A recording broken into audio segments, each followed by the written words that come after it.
Okay, you're listening to Hysteria, the podcast for people who listen to the Trump-Rogan interview on double speed because it's funny when men who fancy themselves manly sound like chipmunks, which I guess it's also an argument for listening to Ben Shapiro, which we do not recommend on any speed. But the Rogan-Trump interview, if you must, double speed.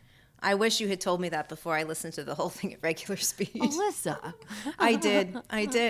Saturday and Sunday were just errands full of Trump and Joe Rogan. 2 full days. Oh my God. I was like, even on double speed, I was like, they're still talking? They're still talking. Nobody ever again better tell me that women are the chatty ones when Joe Rogan is putting out like 7-hour podcast Listen, interviews. as Rogan said at one point, the weave got wide. The weave was wide, but we're not going to start by talking about that in depth. We're going to talk about something a little bit happier. Mm-hmm. On Tuesday, over 75,000 people were in attendance at Kamala Harris's rally in Washington, D.C. At the Ellipse, which is the same place, January 6th heads like me will remember, is the same place where Trump held his Save America rally right before that march down to the Capitol where those peaceful people had a love fest. Love fest, I guess, all over our nation's capital. And they loved involved broken windows and graffiti and violence. A few people got loved right to death. But Kamala Harris gave her closing argument to the American people in the same place. I consider that sort of a political saging, if you will. She used the opportunity to compare her policy plans against Trump's, contrasting herself as the candidate of change. Alyssa, what did you make of Harris's speech on Tuesday night? Okay, so you know that in the part of my life when I only did campaigns, or when I did campaigns, my job was events. And so I approached with a very critical eye. It's hard to get an A+ from me. 75,000 people, incredible, peaceful, everyone got in. The site was so beautiful, like White House right behind her, flags, people. It was 10 out of 10 chef's kiss for the site alone. And then she just gave a really incredible, not too long, everyone could pay attention. I think her speech was actually somewhere in like the 20, 25 minute range. And I think that the closer that we get, the people who have not been paying attention, the speech was East Coast prime time. I think it came on around 7:15. Also, a lot of people were like, why'd she do it so late? Anyone saying that, it's because doors opened at 3:00. And if you want real people who have real jobs to come, you have to do it a little bit later. Because people were saying it was going to conflict with the World Series. And I thought that her messaging was clear. It was concise.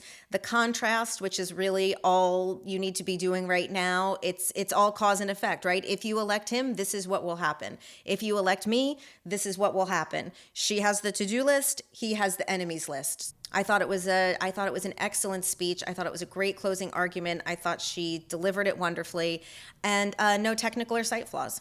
Mm-hmm.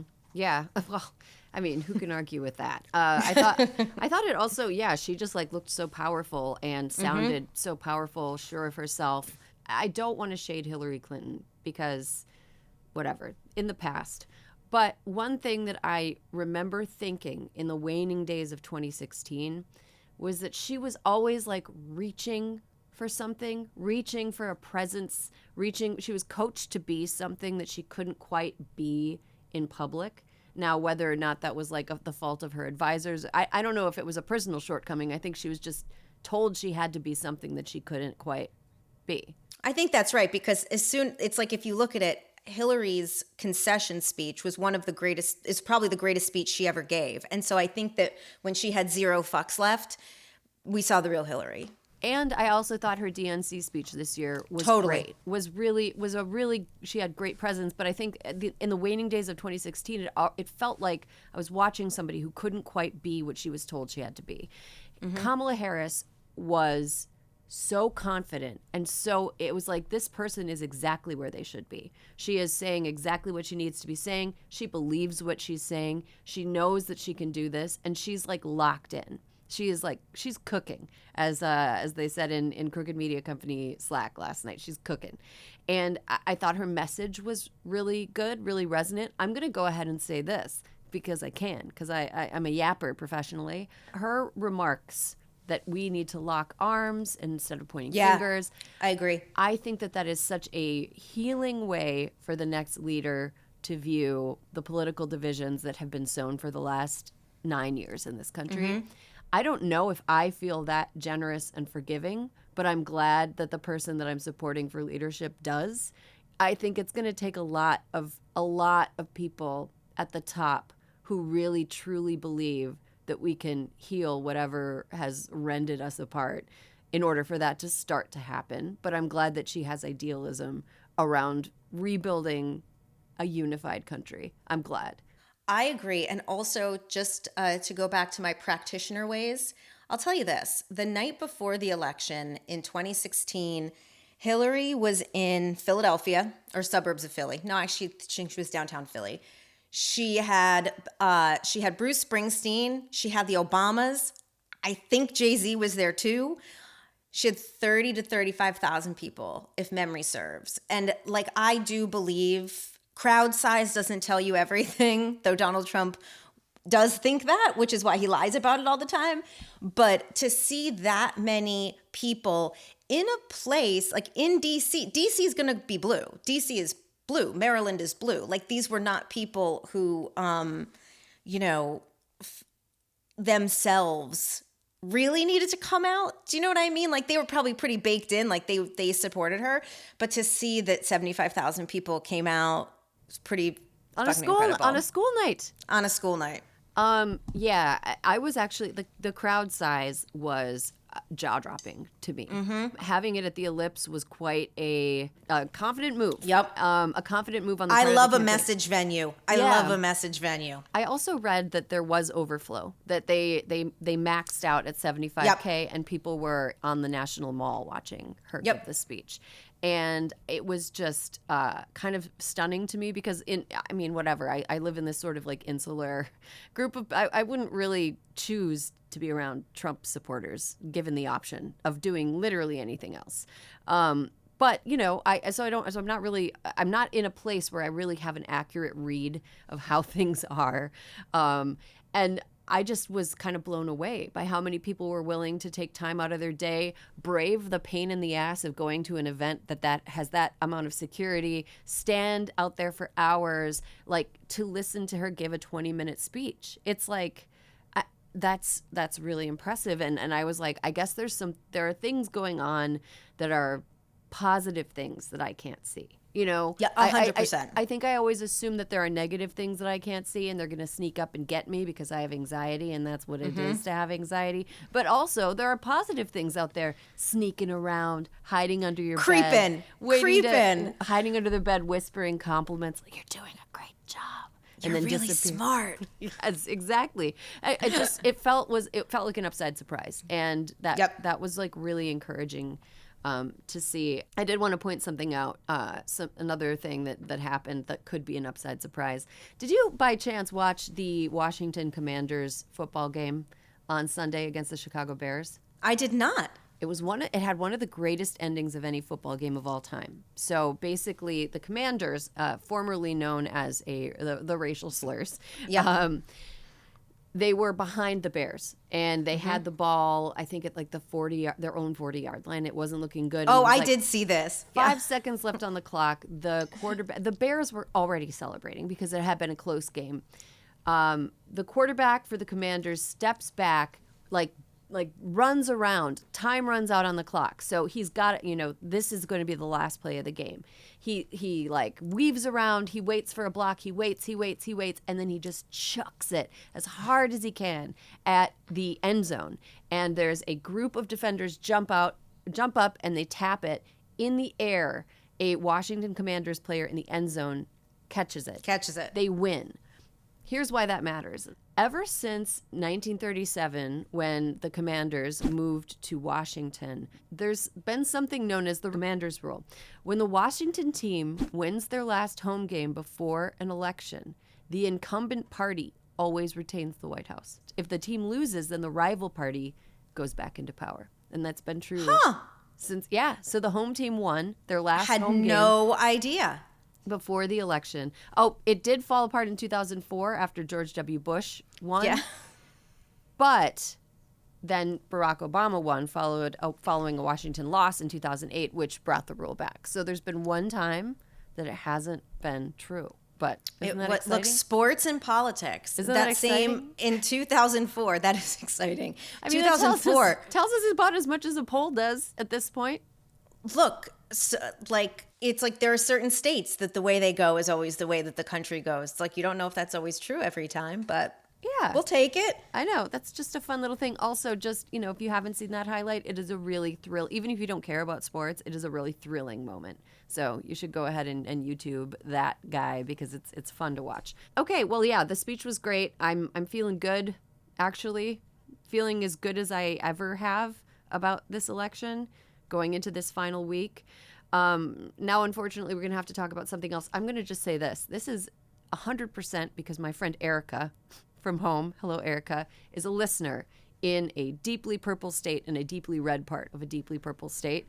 And she was like, can you please talk about this? And I was like, fine. Whatever I'm about to do for you on this podcast is much less hard than what you have to do every day driving past all those homemade Trump signs in fields. So, Erica, this is for you. Alyssa, take this away. Well, you and I listened to Donald Trump's interview on the Joe Rogan Experience, so you all didn't have to. The interview was a whopping 3 hours long. Wait, Alyssa, did you listen to it on regular speed? Yes, I told you. I listened to it on regular speed, okay? I didn't know listening on fast forward was a thing, okay? Oh my God, I'm going to show you how to do it. Look, everyone in the studio's laughing at remote Alyssa. She's going to be 49 years old, doesn't know how to use technology. Yes, I listened to it in painfully regular speed. The highlights, if we can even call them that, included Trump dodging questions about his stolen election claims, bragging about his reality TV accolades. There were aliens. There were vaporizing lakes. The reality is that 2 years ago, Rogan called Trump an existential threat to democracy, and now he is platforming him to his tens of millions of subscribers. I think as of this morning, that podcast had been listened to over 35 million times. According to both Rogan and the Harris team, he offered to host Kamala on the show, but the logistics were not possible. You can keep Trump and Rogan. We have Beyonce.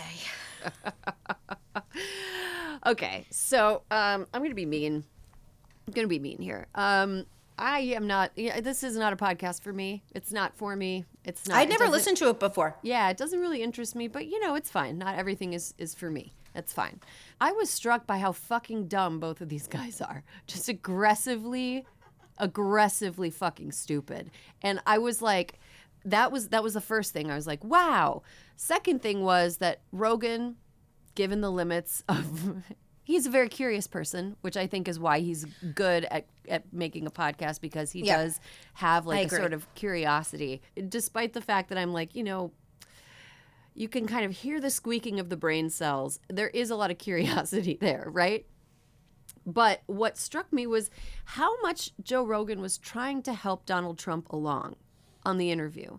It reminded me a little bit, because it's spooky season, of the scene in the Texas Chainsaw Massacre, the original Texas Chainsaw Massacre, where they're at the dinner table and the patriarch of the murderous Texas clan. I'm sorry if I'm spoiling this 1974 movie for you, but you know what? You've had a long time to watch it. The patriarch of the family really wants to participate in killing this woman, and they help him. They try to help him do stabbing and stuff. And it's I watched it in a film class in college called Sex and Death in Cinema, and all we talked about was how it was a metaphor for impotence, watching these people being let's that makes sense. Let's help the old man penetrate this woman. Anyway, great weird class to take at Notre Dame, but regardless, that's what that interview reminded me of. It was like Rogan was sitting there trying to help Gramps, Like, That's that is very true. Like helping him hold the knife, feeding him questions, like rephrasing his answers in ways that felt bringing him back. It felt like, to me, it was like Joe Rogan had a butterfly net and he was trying to catch him the whole time. He's like, where are you going? Where are you going? Like, he was taking things. Literally at one point, Trump was on such a tangent. He's like, sir, can we get back to tariffs? Because I think that's important. The weave is wide. The weave was wide. But I feel like, okay, maybe because I went in knowing less maybe than you did. I had never listened to Joe Rogan. I don't follow him. I really knew nothing about him, except that I think he was on Fear Factor.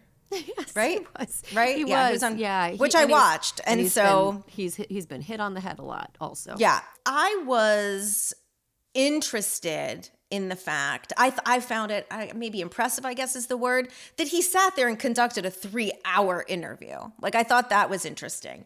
It is worth just mentioning that he did say a couple weeks ago that Kamala destroyed Trump in the debate on his show. Mm-hmm.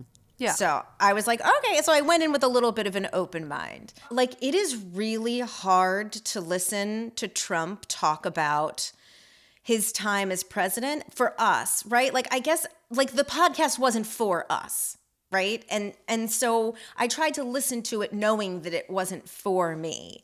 But when you hear him talk about foreign policies and how he interacts with leaders, how all the generals are dumb except for, like, he recounted conversations of, like, the time, like, when this was of particular interest to me, when he was talking about the trip he took to Afghanistan.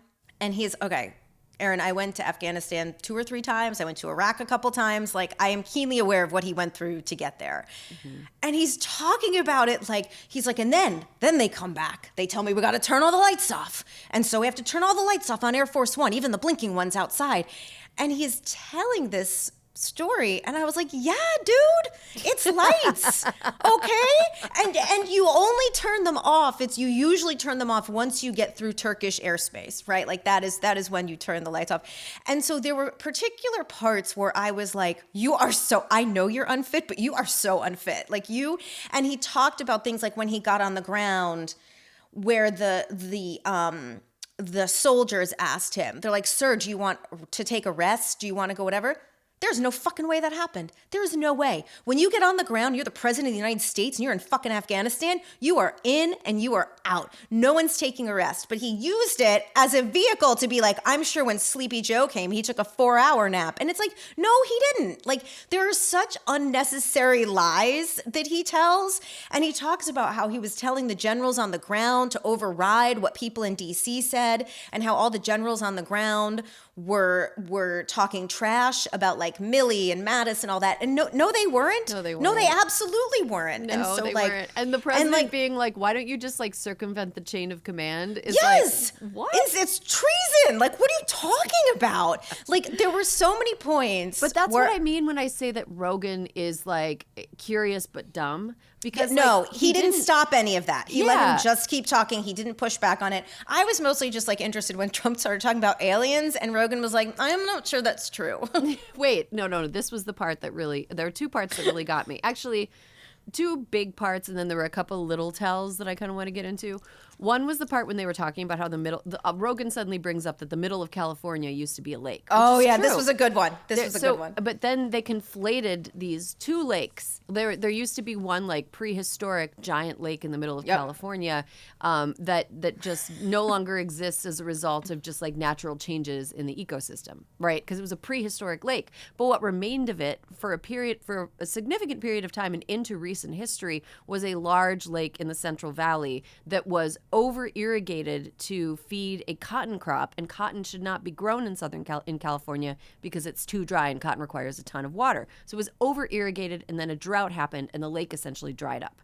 So in the year, like a couple years ago, when we were having like a ton of rain, there was the possibility of that lake filling up again. And what would have happened if it would have filled up is that towns would have been taken out, and significant crops would have been no longer arable there because they would have been underwater, right? If the prehistoric lake were to be restored, the entire Central Valley of California would be underwater. What happens in the Central Valley of California? About 1/5 of the food that we grow in this country is grown. These two Yeah. fucking dipshits were sitting there talking about Donald Trump said that they like used a faucet to drain it into the Pacific Ocean, which was and That's Joe not- Joe Rogan at that point was like, I don't think so, sir. yeah, and No, but sir. they just kind of glossed over it, and then Trump floated the idea of bringing the lake back. Like, sir, I'm sorry. What the fuck are you talking about? That is the worst idea I've ever heard. And that was right on the heels of him indicating that he knows very little about agriculture because he was trying to explain to Joe Rogan. The farmers. I love the different- farmers. Well, The different farmers are soils wonderful. work for different crops. Can you believe it? Yes, you fucking moron. Have you ever drank wine? They explain to you that soil impacts how wine. That's a fancy Imagine rich boy thing. if he asked him what a cover crop was, or Yeah, I guess he hasn't drank wine because he doesn't drink wine. But you would think that a person that's rich and fancy would know that Have some soil awareness. impacts crops just through wine. But regardless, so that was really stupid. And then there was the part where Rogan, who does clearly know a lot about UFC fighting and space. he does know a lot about space. He does know a lot about space. He brought up. Are you going to talk about Mars? Yes. Okay. I knew it. So Trump says at one point, and if a woman said this, guys, if a Oh, woman said over. it would be clipped and played more than that clip of the Miss Teen South Carolina person that hacky politicians are still citing as examples of being dippy. Donald Trump said that there is no reason to believe that there isn't life on Mars. And Yeah. Rogan was like, actually, we have probes Actually. there. There's a possibility that, and this was another example of him trying to save Donald Trump. He was like, no, we have probes. We've done a lot of tests. There's a possibility that at some point there was life, but there isn't currently life. And Trump is like, yeah, I guess we'll never know. It was just like, oh my God. Then they started talking about Roswell, and then they started, it just went on. But the one thing I will say is that I do think it's the best interview Trump has done. Best in what way? Best in that he was calm. If you were not listening to the actual words he was saying and only the way he was saying it, I felt like for him coming out of that interview, if you're a Rogan listener and you were maybe on the fence, I feel like it was probably like a low-key net positive for Trump.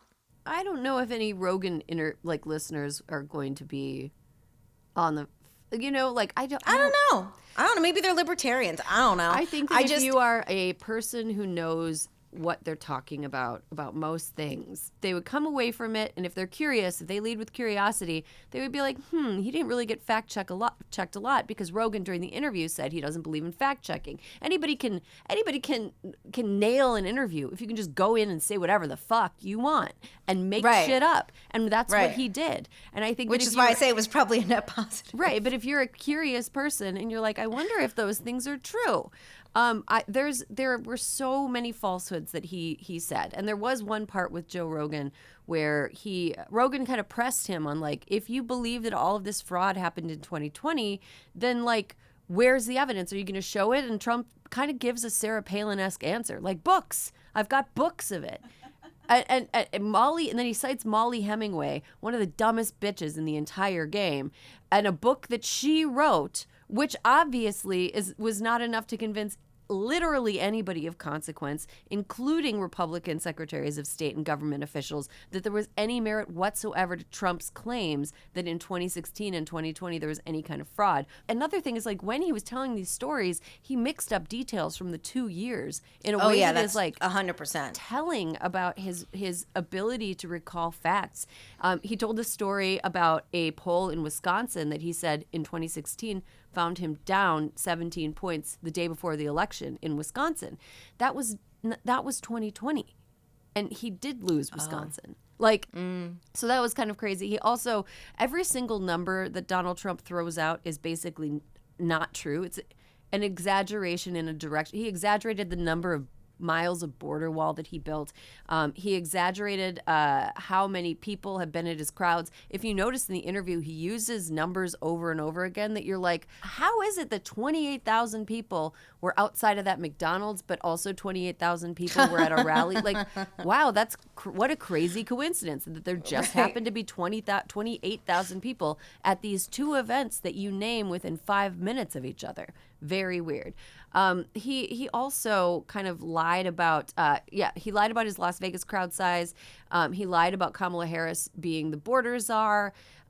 He lied about Kim Jong-un. He said that he has a great relationship with Kim Jong-un. He met with him 3 times when he was the president, and North Korea is no closer to nuclear disarmament, which was allegedly the point of the meeting. Like, I'm sorry, I'm going off on a tear right now, but I mean, he was also like, if I had been president, Putin wouldn't have invaded, and I'm just going to bring them together, and this is what's going to happen. And he was like, but what would you say? Like, how? And he's like, well, I can't tell you. I can't tell you my plan because then my plan wouldn't work. But then he got into that thing that he got into in the debate with Kamala that was widely mocked, where he was like, don't do it, Abdul. Don't do it. Oh, yeah, he brought him back. Yeah, Abdul was back. Abdul came back, He also said that he was going to call up Vladimir Putin and tell him, like, hey, don't... And he called up Emmanuel Macron and said the same thing. The Macron thing was crazy. I'm like, Macron's going to send you a cease and desist. He called him up and he said he was like, hey, don't do it. And Macron was like, how can I argue with that? Okay. Fine. Oh, that was the it was Trump said he was going to put tariffs on all the wine and cheese, and that he folded like a house of cards. Mm-hmm. Yeah. That was completely wrong. He was wrong about global warming. He was wrong about how much the sea level is slated to rise. He said it'll rise. He's wrong about windmills. He's wrong about windmills. He is right about maybe he should be a whale psychologist, which was something that he brought up. I think that was a joke. He also was wrong about electric vehicle charging stations and how much they cost, which is a weird $9 billion. $9 billion, which is a weird thing for him to go off about, given how much time he spends with like Elon Musk tucked in his armpit like a little clutch bag. It was so weird. But there was one moment toward the beginning of the interview that I want to get to before we move on, because it was just a real flurry of falsehoods in the Rogan interview. I want to point out that early in the interview, Donald Trump says something that's like, oh, one of the questions I think you're going to ask me, or one of the questions you're going to ask, I think you're going to ask, is this, which makes me think that he probably got a list of questions in advance from Rogan. Oh. Remember that? Yeah, I didn't really... I gotta be honest, I didn't clock that at the time, but yeah, you're right. Yeah, you're I mean, right. whatever, this is pure speculation, but Trump did say that, and my response was, I wonder if he got the questions in advance, because I could see a campaign asking for that, but I think that given the questions in advance really undermines the idea of the interview being anything more than like something that is meant to help the campaign. Like, you know, if you give the questions in advance, you're trying to help the campaign. And it's fine if you are, but I think that if, you know, it should have been more transparent if that's what they're trying to do. I also love that he lies about his Uncle John, who he says was the longest serving professor in the history of MIT. Oh, yeah. Which isn't true. At least 10 people have been on the faculty it's just weird. Just weird things to lie about, right? Well, it's like, Donald, it's enough. Stop. You're good. Like, it makes me want to go see the Jeremy Strong Apprentice movie, because I feel like he's going to break down everything that Roy Cohn did to Trump that made him like this absolutely insecure and insane. Well, you know, just breaking as we're doing this, apparently JD Vance is going to be Yep. Not listen. You know what? I'm I really listening. can't.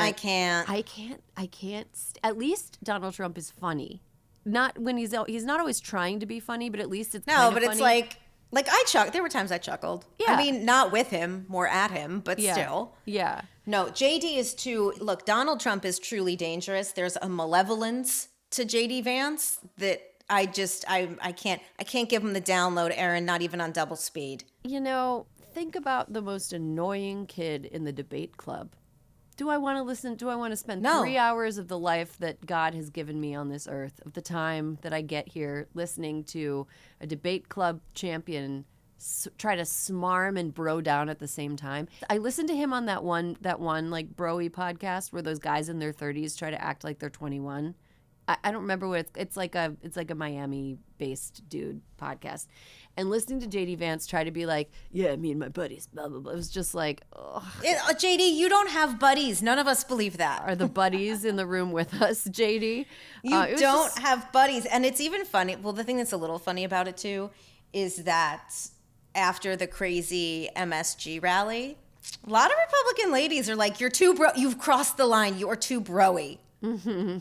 So a broy interaction with JD Vance doesn't feel like it's going to help anything. No. And I feel like I can smell that podcast. You know what I mean? Gross. Okay, speaking of JD Vance, there was a really interesting piece in The Cut about Usha Vance, JD Vance's wife, who has been largely absent from the campaign trail and kind of what a mystery she is. And also this week, Melania Trump appeared. People were comparing her appearance with Donald Trump, like when two people from Love is Blind meet each other and the woman... It was the funniest thing. I howled. Caroline posted it. And Akilah posted it, and I couldn't repost it fast enough. I have never seen anything more accurate in my life. Of all of the of all of the women who are not into their husbands, she is not into her husband. She's the most not into him. And she doesn't care if everybody knows it. I feel like if she has a boyfriend, I feel like he was watching and he was like mad she was going to do this appearance. And she was like, and then he laughed. Yeah. And then he was like, okay, well, thank you. We're good. Thank you. We're good. So let's talk about first spouses and what they've been up to on the campaign trail. Alyssa, where's Usha Vance doing, and what do you think she's thinking? Girl, she's missing. She's in the witness protection program. I think the last time we saw her was at the convention. Debate. A couple weeks after the convention, she was like on the tarmac and doing a couple of like campaign stop appearances. Oh, that's right. I watched a 10-minute video of them being at like a diner and her sort of like hovering around her children, as JD would call them. Her children. Hovering around the children and trying to like, it was kind of a crazy environment and doing the thing that a mom does. Like, okay, guys, let's all. Right. I have had my share of political spouses. Neither one in 2004, Teresa Heinz Kerry was not particularly excited about being engaged and being out campaigning. And when Barack Obama decided that he wanted to run for president, Michelle had rules of the road. I mean, she was like, this is what I will do. This is what I won't do. Both of them. And by the way, Mrs. Heinz, was much older than any of these women. And they were out there more enthusiastic. Michelle aside, like we'll just talk about Teresa for a minute, but like more aggressive, more enthusiastic, more present than we have seen Usha or Melania. Like they're just totally, Melania, right? Like MSG is the first time she's been out, except for when she went to the box in the Republican convention, but like at the last minute. She just walked through. She was not like this, like an animatronic, like in Home Alone during the scene when he does the fake party at the house, so the robbers like leave him alone. She was like Michael Jordan on the train, like just riding past the window waving. Could have been a mannequin. Could have been a mannequin. It. And so I feel like they're just, I think that it is for a political grouping, the MAGA party, let's call them, that's so patriarchal. I think it is hilarious that their wives seem to not really support what they're doing or won't actively, publicly stand next to them when they say the misogynistic, racist things that they say and are willing to double down on to get elected. Yeah, even though both of those women, in certain ways, Usha Vance has been the target of like vile racist garbage. And so I don't blame her for not wanting to be out there or subjecting herself or her family to that. But also, I don't know. I would be pretty pissed at JD if he were my husband doing this. Yes. I would be like, it is not worth it to me to like drag our family into this. Like, what are you possibly doing that is worth what you're doing to us? That, and the thing about it is that we have read so much about her, ball buster at Yale, a really prestigious lawyer, that like most of these decisions when people run and they're married are a joint decision, right? And I think the thing that's so hard to see is like if she got a vote. I mean, I'm assuming she did, but it doesn't seem that if she voiced concerns that he heard them. Well, you know, a very interesting tidbit from the Usha Vance piece, which was by, I believe, Erin Carmon. Yeah. Yeah. It was, she's a great writer. I love everything she writes. One thing that I found very interesting buried in there is that JD Vance changed his name when he got married. Yes. When they got married, they picked a new last name together. He thought about taking her last name, but then they picked a new one together. That was like a family name for him. Yep. But not his given last name. So they both had to go through. There's something really Prague about that. Like you know, they both went to the name change place. Like they both filled out the forms. They both had to get new credit cards and new social security cards. Like he really should have a better understanding of what it is to be a wifey. But he's, I guess, maybe overcompensating. Willfully ignorant. Let's talk about Michelle. Michelle Obama Yes. is. She is in her DGAF era, I believe. It's great to see. Okay, Alyssa, what did you make of her speech in Kalamazoo, Michigan that happened this past week? So the speech in Kalamazoo felt to me like an even more direct and emotional version of what she did at the DNC, which is, you know, people have to remember, I know we're a long way, 16 years past or so, whatever it is. Donald Trump said Barack Obama was an illegitimate president. Our first black president said he was illegitimate and was not born in America. He created the entire birther. He didn't create it. He didn't create. He doubled down. Yeah. He doubled down on it. I don't want to give him credit for that. No, we're not giving him credit. However, he incited people to be as dangerous towards Michelle and the girls as he ever could have been. And the whole time we were in the White House, look, I oversaw Secret Service. I saw the threats. I know what happened after he doubled down on the claims that Obama was not a legitimate president. And she hates him with the passion of 1,000 fucking suns. And the fact that someone who is so ignorant, who is so unintelligent, to her, I mean, to all of us, but I think that her speech was an encapsulation of it, was kind of like, America, how dare you? How dare you hold her to a different standard? You're holding him to no standard. And every mistake that Kamala makes is a breaking news alert that we get over our phones. And by the way, 99% of them aren't mistakes. They are observations at best. And Michelle was not having it. And Michelle does not like politics. She does not like being political. One of the funniest things that I saw that circulated among the OG ladies in Obama land was one of the things where Michelle's going to work her ass off from now until Election Day because she knows if Kamala loses, everyone's just going to be telling her she has to run every day for the next 4 years, which she will never fucking do. And she was like, no, but here's the thing about Michelle. When you see people out and about and they're just like always campaigning, you're like, you kind of turn a deaf ear. Michelle was always on the campaign, in the White House, on the second campaign. She's always been known as the closer.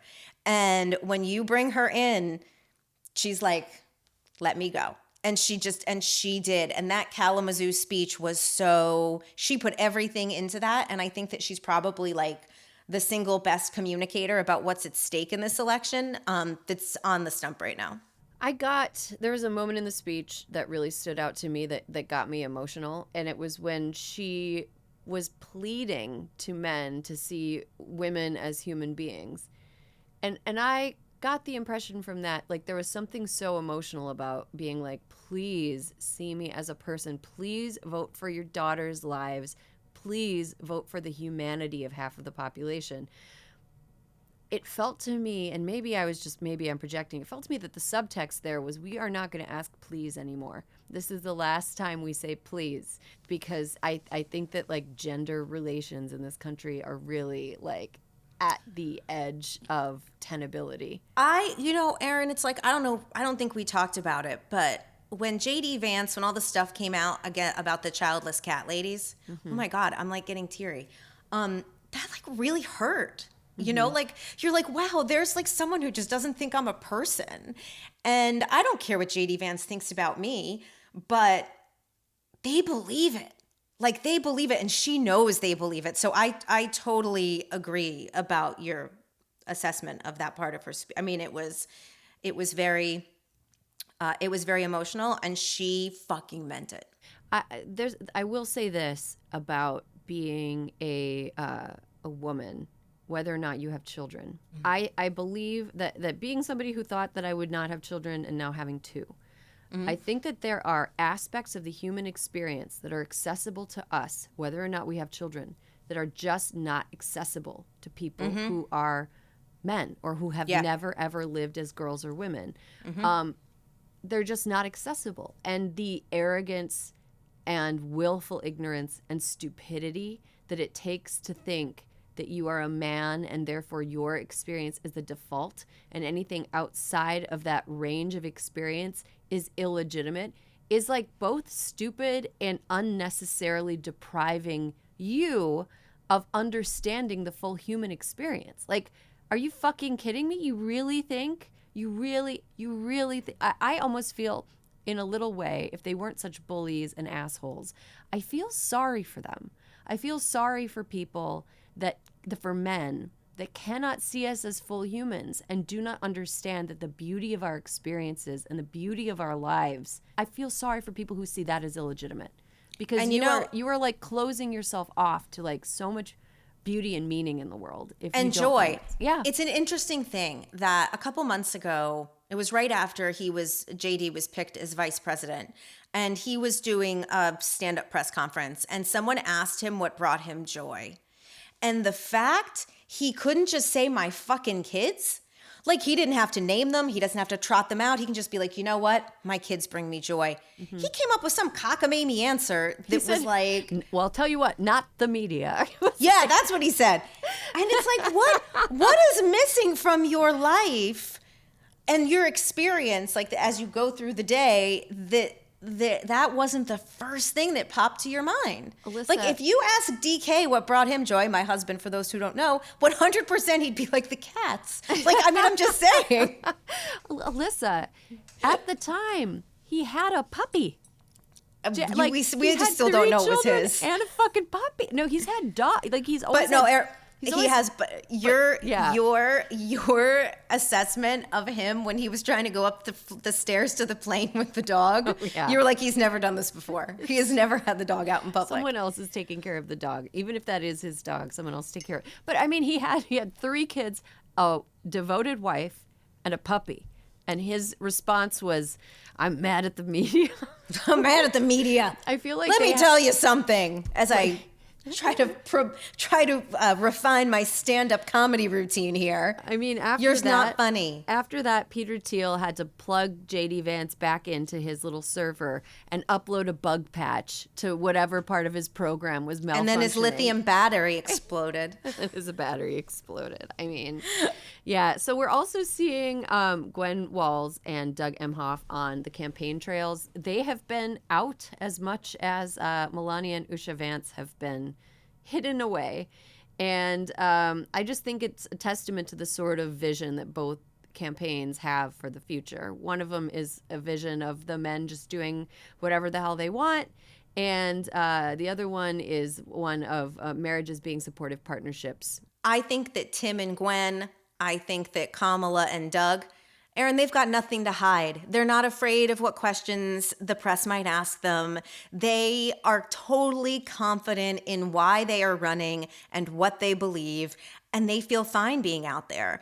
And when you think about it, it's like Melania and Usha want nothing to do with the press because they don't want to be like that's the downside. You go out, you do events, that also means you're subjected to the press. And I just think that they simply cannot answer with a straight face the questions that they would be asked, and probably maybe don't want to say the answers they've been coached to say. I also think Melania is sulking and has been sulking from the moment, that too. From the moment that she realized she'll never be on the cover of Vogue again. She was on like once when she got married to Trump. And she was the first lady, right, who wasn't on the cover of Vogue during her time as first lady. Right. Yeah. She's still sulking. She doesn't like the media because she can't be on the cover of Vogue. Everyone takes their toys and goes home to their Trump Tower. Yeah, if she even lives there, which We don't know. we don't know. We don't know. We don't I know. mean, I hate to sound like Donald Trump by being like, look, I don't know. I don't know if it's true or not. But I think that the consensus is she doesn't really spend very much time there. And didn't maybe even never moved into the White House, which is. That was the one thing about the Joe Rogan interview that really stopped me in my tracks. When Joe Rogan asked Trump about Barron and Trump actually had answers to the questions, I was like, oh, maybe he does see him once in a while. I think he likes Barron because Barron is enormous. And I Yeah, he's think tall. that he just likes 6'9". anybody who displays symbols of Trump's, like very simplistic symbols of masculinity that Trump has internalized as legitimate. So if you're a big guy, if you're a strong guy, if you're loud, he likes you. And That was one weird thing from the Usha profile, that JD Vance always describes her as tall. Like that's a thing for him. Do you know what I mean? Some I just people think like- that's an... I actually think that it's kind of cool that he likes tall ladies. It's like the one cool thing about it. I just think it's interesting that it's like that would be a description. Yeah, maybe he's one of those guys who just wants a woman who appears physically formidable and is emotionally and mentally formidable so that he can subjugate them. Maybe that's like part of what he's interested That in. might be. That might be. Another episode for another time.